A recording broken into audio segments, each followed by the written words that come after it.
interesting woman, this experience seemed to slip out of his memory, and he was eager for life, and everything seemed simple and amusing. One evening, he was dining in the gardens, and the lady in the beret came up slowly to take the next table. Her expression, her gait, her dress, and the way she did her hair told him that she was a lady, that she was married, and she was in Yalta for the first time, and alone, and that she was dull there. The stories told of the immorality of such places as Yalta are to a great extent untrue. He despised them, and knew that such stories were for the most part made up by persons who would themselves have been glad to sin if they had been able. But when the lady sat down at the next table 3 paces from him, he remembered these tales of easy conquests, of trips to the mountains, and the tempting thought of a swift, fleeting love affair, a romance with an unknown woman whose name he did not know, suddenly took possession of him. He beckoned coaxingly to the Pomeranian, and when the dog came up to him, he shook his finger at it. The Pomeranian growled. Gurov shook his finger at it again.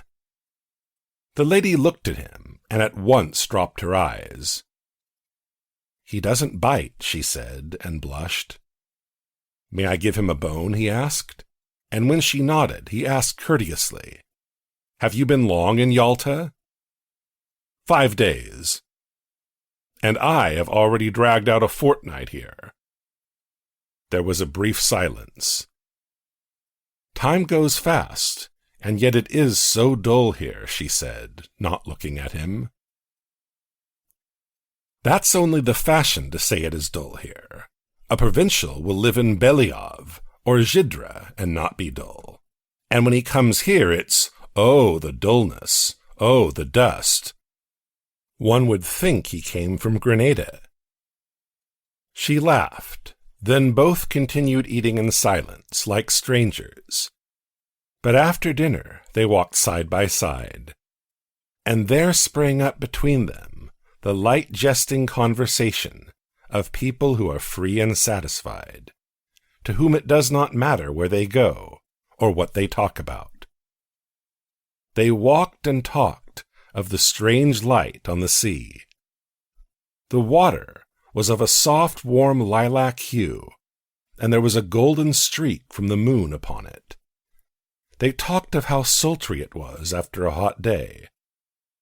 Gurov told her that he came from Moscow, that he had taken his degree in arts, but had a post in a bank, that he had trained as an opera singer, but had given it up, that he owned 2 houses in Moscow, and from her he had learnt that she had grown up in Petersburg, but had lived in S since her marriage 2 years before, that she was staying another month in Yalta, and that her husband, who needed a holiday too, might perhaps come and fetch her.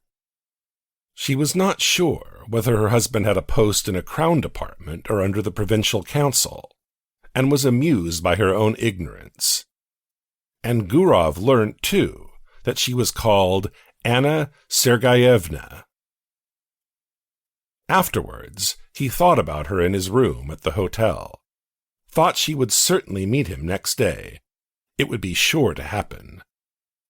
As he got into bed, he thought how lately she had been a girl at school, doing lessons like his own daughter. He recalled the difference, the angularity that was still manifest in her laugh, and her manner of talking with a stranger. This must have been the first time in her life she had been alone in surroundings in which she was followed, looked at, and spoken to merely from a secret motive which she could hardly fail to guess. He recalled her slender, delicate neck, her lovely gray eyes. There's something pathetic about her anyway, he thought, and fell asleep. 2. A week had passed since they had made acquaintance. It was a holiday. It was sultry indoors, while in the